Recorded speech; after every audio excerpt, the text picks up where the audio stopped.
साथियों, शिक्षण प्रशिक्षण महाविद्यालय के यूट्यूब चैनल पर आपका स्वागत है।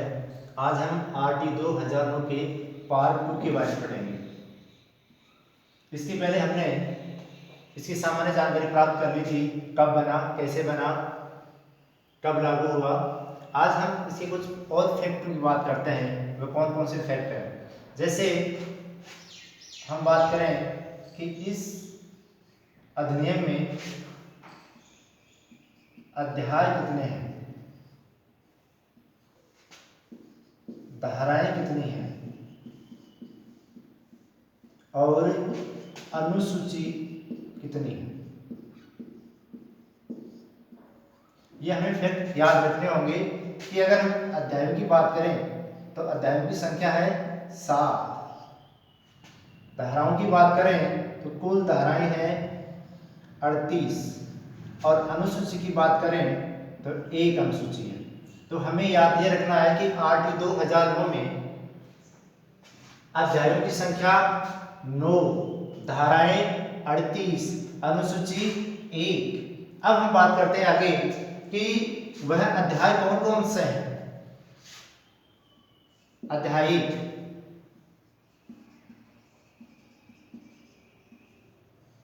इस अध्याय का नाम क्या है?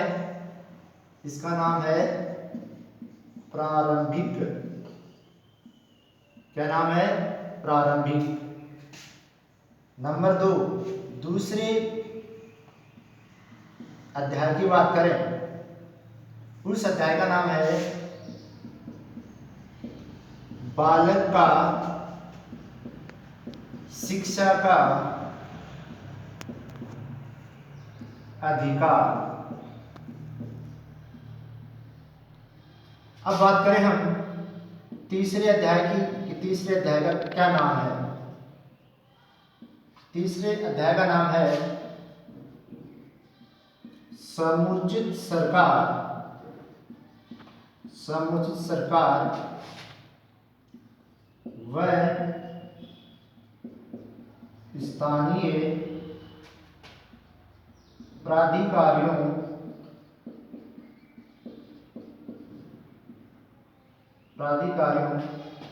एवं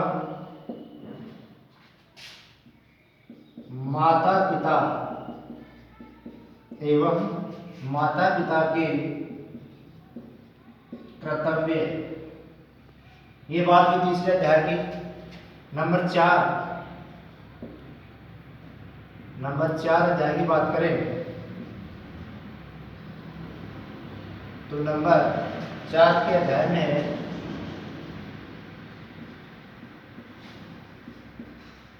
विद्यालय व शिक्षकों की योग्यताएं व कर्तव्य। अध्याय 5 की बात करें तो अध्याय 5 का नाम है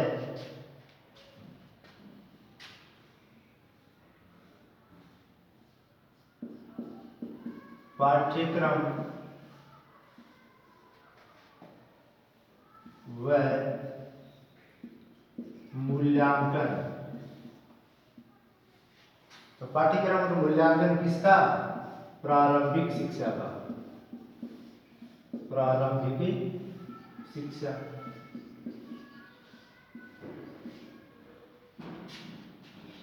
अध्याय 6 की बात करें, अध्याय 6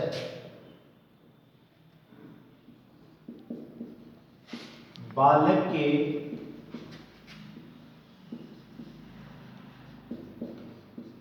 अधिकारों का संरक्षण। बालक के अधिकारों का संरक्षण। अध्याय 7 की बात करें, अध्याय 7 इसका नाम है परकीर्णन या विस्तार। तो दोस्तों हम बात करें कि वह 7 अध्याय कौन कौन से हैं। तो पहले अध्याय का नाम है प्रारंभिक अध्याय, दूसरा बालक का शिक्षा का अधिकार, तीसरा समुचित सरकार स्थानीय प्राधिकारियों एवं माता पिता के कर्तव्य, अध्याय 4 विद्यालय में शिक्षक की योग्यता एवं कर्तव्य, और अध्याय 5 में पाठ्यक्रम एवं मूल्यांकन के बारे में बताया गया है। अध्याय 6 की बात करें कि बालक को जो अधिकार दिए गए उनका संरक्षण किस प्रकार से होगा उसका वर्णन किया गया है, और अध्याय 7 में इसका विस्तार किया गया है। अब बात हम ये करें कि जो ये 38 धाराएं हैं वो 38 धाराएं इन 7 अध्यायों के अंदर डिवाइड कर रखा है। अब बात करेंगे कि इसमें कौन सी धाराएं आती हैं, इसमें कौन सी आती है और इसमें कौन सी आती है। देखिए बात करें अध्याय फर्स्ट। अध्याय फर्स्ट का नाम है प्रारंभिक। क्या नाम है? प्रारंभिक। इसमें कौन कौन सी धाराएं आएंगी तो हमें याद रखना है धारा 1 से लेकर के धारा 2, ये क्या है? ये धाराएं हैं। तो हमें याद रखना है कि पहले अध्याय में केवल 2 धाराएं हैं। अभी हम विस्तृत अध्ययन करेंगे वो प्रथम और द्वितीय धाराएं कौन सी, उसमें क्या दे रखा है। बात करें कि अध्याय 2 में कौन सी धाराएं आती हैं तो धारा 3 से लेकर के और 11, 3 से लेकर के 11 तक की धाराएं अध्याय 2 के अंतर्गत आती है। अध्याय 3 की बात करें तो धारा 12 से लेकर के और 28 तक,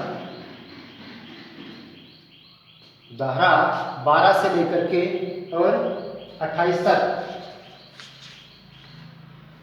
ये आती है आपकी अध्याय 3 में।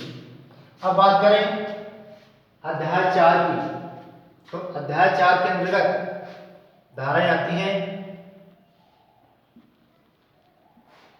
29 और 30। कौन सी आती है? 29 और 30। इसके बाद में बात करें अध्याय 5, अध्याय 6, अध्याय 7। तो इसमें आएगी 31 से लेकर के 34 तक, और अधिकारों के संरक्षण में आएंगी 34 से लेकर के 38 तक, और लास्ट का कौन सा रह गया? अध्याय 7 जिसमें विस्तार दे रखा है। अब हम बात करें कि अध्याय 1 के अंदर कौन कौन सी धाराएं आती हैं उनकी बात करें तो हमें याद रखना है कि धारा 1 है उसमें क्या दे रखा है?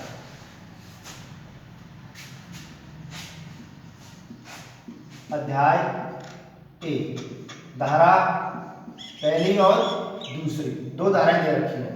ध्यान रखना पहली धारा के अंदर नाम, विस्तार और लागू, इन 3 बातों का उल्लेख है। कौन सी?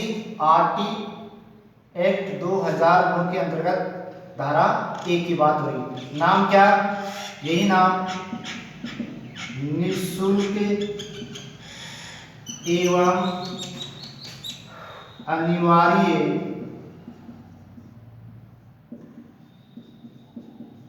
शिक्षा का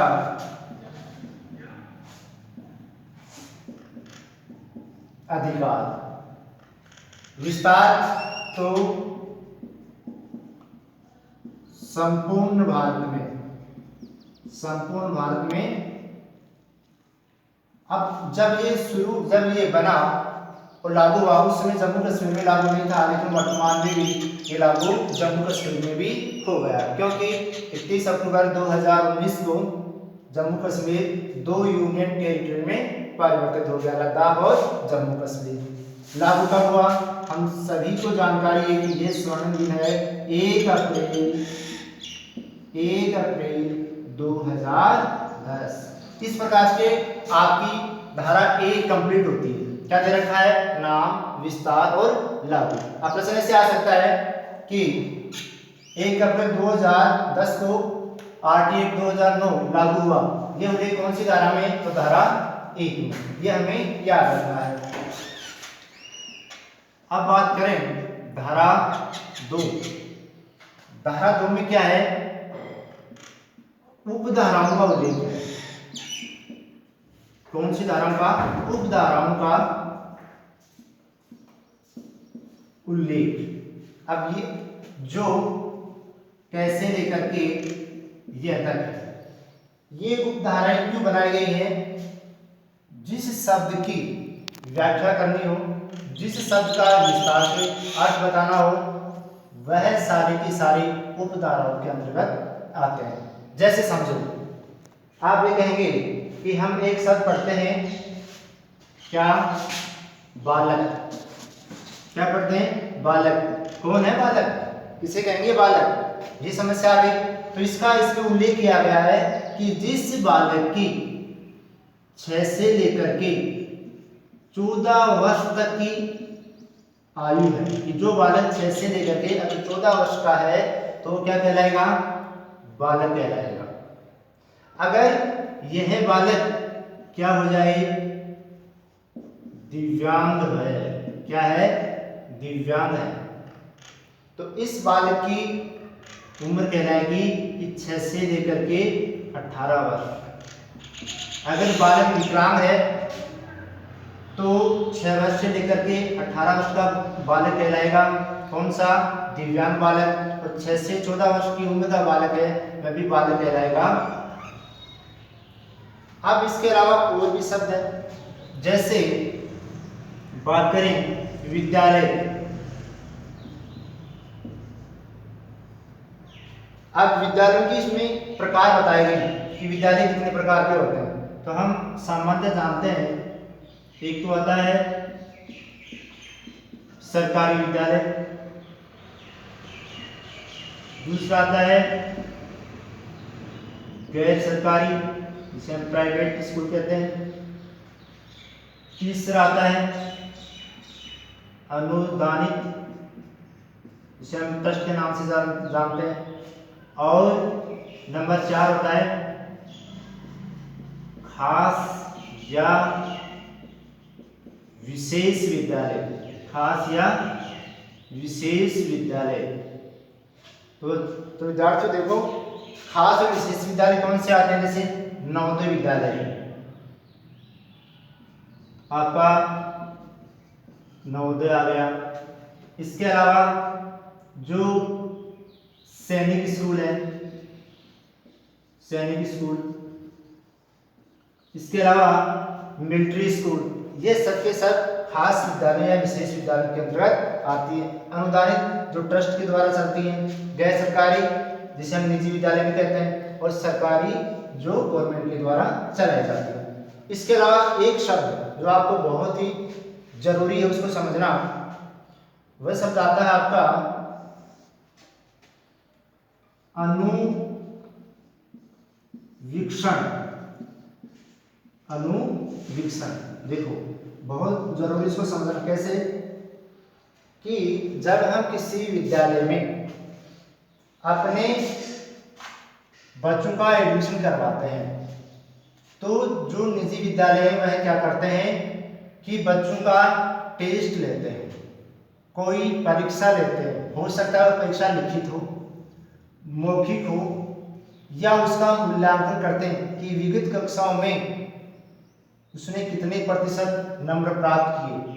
इसके अलावा वह किसी न किसी एक चयन प्रक्रिया के द्वारा उस बालक का एडमिशन लेते हैं, और जिन बालकों को अच्छे नंबर आते हैं उन चयन प्रक्रिया के द्वारा, उस मूल्यांकन के द्वारा, उस परीक्षा के द्वारा, तो उसकी मुक्ति ये RT एक्ट 2009 दिलाता है कि आप किसी भी बालक का एडमिशन लेते समय आप किसी भी अनुवीक्षण विधि का प्रयोग नहीं करेंगे या अनुवीक्षण नहीं कर सकते, किसी चयन प्रक्रिया के द्वारा विद्यार्थी का एडमिशन नहीं ले सकते। यहाँ तक भी इसमें कहा गया है कि अगर कोई ऐसी प्रक्रिया अपनाता है तो उस विद्यालय की मान्यता रद्द की जा सकती है, उस पर जुर्माना लगाया जा सकता है, जो हम आगे की धाराओं में पढ़ेंगे। तो दोस्तों आज हमने ये पढ़ा कि अध्याय 7 कौन कौन से, उनके बारे में पढ़ा। धाराओं की संख्या कितनी होती है, 38 होती है, उनके बारे में पढ़ा। हमने ये पढ़ा कि अनुसूची 1 होती है, और हमने आज अध्याय 1 के बारे में डिटेल से अध्ययन किया गया। अध्याय 1 के अंतर्गत धाराएं 2 आती हैं, धारा 1 और 2। 1 में क्या दिया गया है, नाम, विस्तार और लागू, इन 3 चीजों का इसमें वर्णन किया गया है। धारा 2 में उपधाराओं का उल्लेख किया गया है। इसका उल्लेख किया गया है, उपधाराओं का उल्लेख किया गया, जैसे बालक कौन होता है, विद्यालय कितनी प्रकार की होती है, अनुवीक्षण क्या है, ये सारी की सारी बातें धाराओं के अंतर्गत उसका वर्णन किया गया है। तो आज हम इतना ही पढ़ेंगे, जो भी पढ़ा है उसको आप एक बार जरूर देखें। ये RT 2009 आपके हर कंपटीशन में आता है, तो आप इसको रट लेना है, चाहे समझ लेना है, लेकिन आपके ये दिमाग में रहना चाहिए। तो दोस्तों कल या नेक्स्ट वीडियो में फिर बात करते हैं। आज के लिए इतना ही, धन्यवाद।